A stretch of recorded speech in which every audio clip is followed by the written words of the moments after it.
I mean, just one more thing on the Phil Knight thing. Like, Nike being in Oregon has always been one of the biggest assets that the Trailblazers have already. I mean, we already bring like all those high school players over for that McDonald's All-American tournament, and there's all kinds of exciting stuff in the world of basketball that happens in Oregon because of Phil Knight. Like, 100%. Come on, let's do it. Let's just do it for real.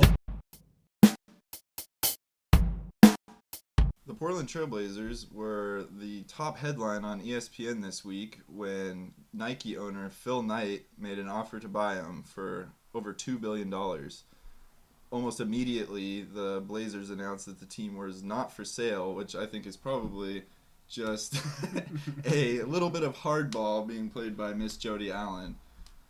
Let us out of Jody Ball, please. Oh my gosh. If you're not super invested in the team, sell. And I guess she goes to the games. I don't speak to her, so I don't know if she's really not invested or not. Doesn't seem as invested as her brother did. No, not at all. And, the Vulcans are always in the background with their company, and, that we don't know the depths that they go in overseeing the team, but Phil Knight and company would be great. It's an Oregon billionaire that would be vested to keep the team here, and it's just, there aren't a whole lot of Oregon billionaires, right? No. Like, I mean, when you look at especially that high profile too, and sports related, high profile sports billionaires in Oregon, it's the only person who makes sense to buy the team. Yeah. And one thing that I thought was kind of interesting is, and I'm not exactly sure the specifics of this, but from what I understand, because she's it's a trust that owns the team. It's not Jody Allen. Jody Allen doesn't own the team. It's a trust of Paul Allen's estate, and she's the administrator of that trust. And so if they receive a compelling offer, I think she has to sell. And that's Adam Silver even said something kind of along those lines. He said the team will be sold at some point. We don't know exactly the when or the particulars of it. And that at some point, the team will be sold.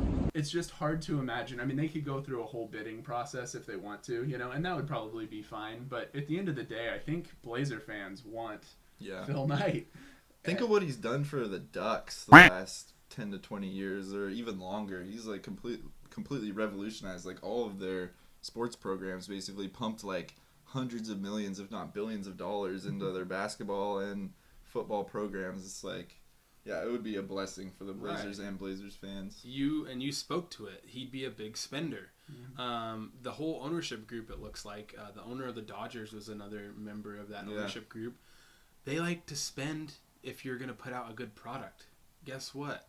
The Blazers need to spend to put out a good product. They're in a small market. The Nike name attached. I mean, not just this player acquisition mode. And it coincides perfectly. An article came out today on The Ringer.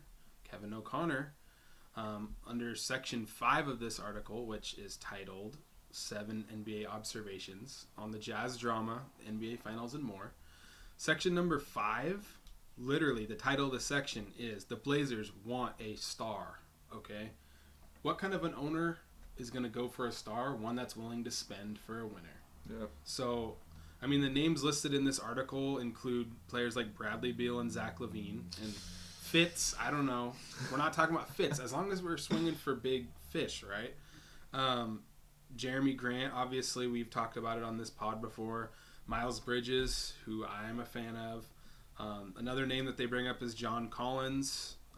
So that's just kind of the realm of names that we're looking at. And a owner like Phil Knight would probably give you more of an opportunity to get these players on board and spend for those players. Definitely. Yeah.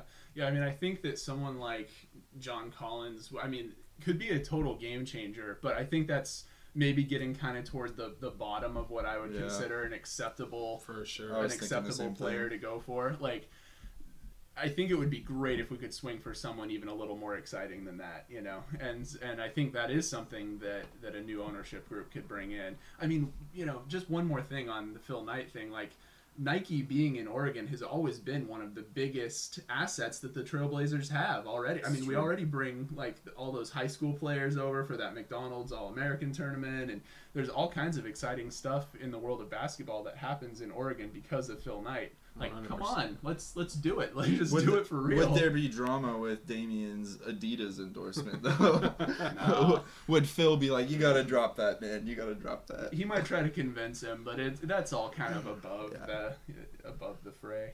Yeah, and you got to think about the other side of, like, can Uncle Phil just kick some of the players a nice little shoe deal on the side? Like, Some that's Mark not Cuban off the- deals. Yeah, like, nothing's off the table. Like, hey, say you want to come to the Blazers and we'll up your, shoe extension deal, right? On the side. We don't have to talk about that in the press, but it's sitting right there. Some of the owners that something like that, obviously he's unproven and stuff like that, but some of the owners that it kind of reminds me of is like when Joe Lacob bought the Warriors, how he, like, obviously the players, there was already the talent in place or whatever, but he was willing to spend money, he was willing to build a new arena in downtown San Francisco.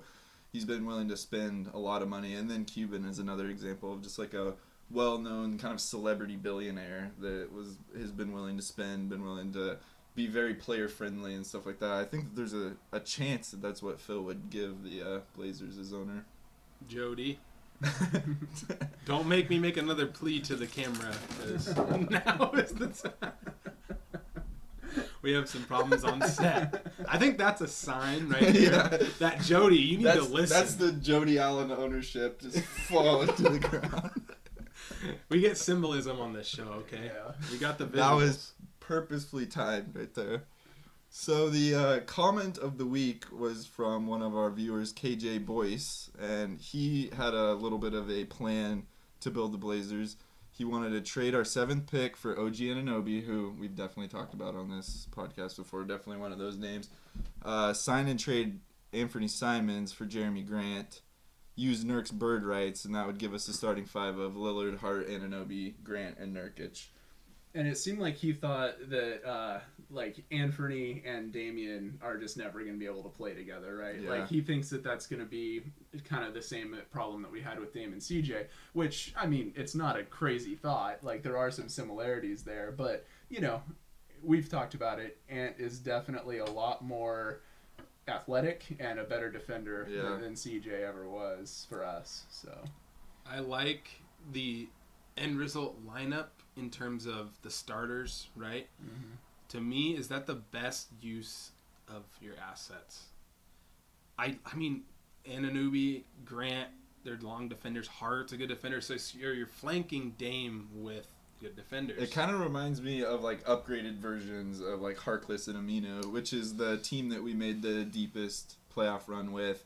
But yeah, but Hart is a defender instead of CJ, and also I think Grant is better, like putting the ball on the floor than Aminu ever was. Like, Yeah, so there's true. potential, but Yeah. I mean, then you're looking at your bench. You got to remember the bench, right? that's what I'm worried about. Yeah. Watford is a good player. Yeah. But is that the best CJ use of Ellaby? Simons? No, CJ Ellaby better not put on a Blazers There's a uniform lot of this CJ year. haters out there. Is there a lot of CJ lovers? CJ Ellaby lovers? I mean, we all love McCollum, but Ellaby? A plea to the camera. If you have anything else to add, and if you guys have anything to discuss or any trades you want us to look at, go ahead and leave a comment below, and we'll answer them. Like, comment, subscribe.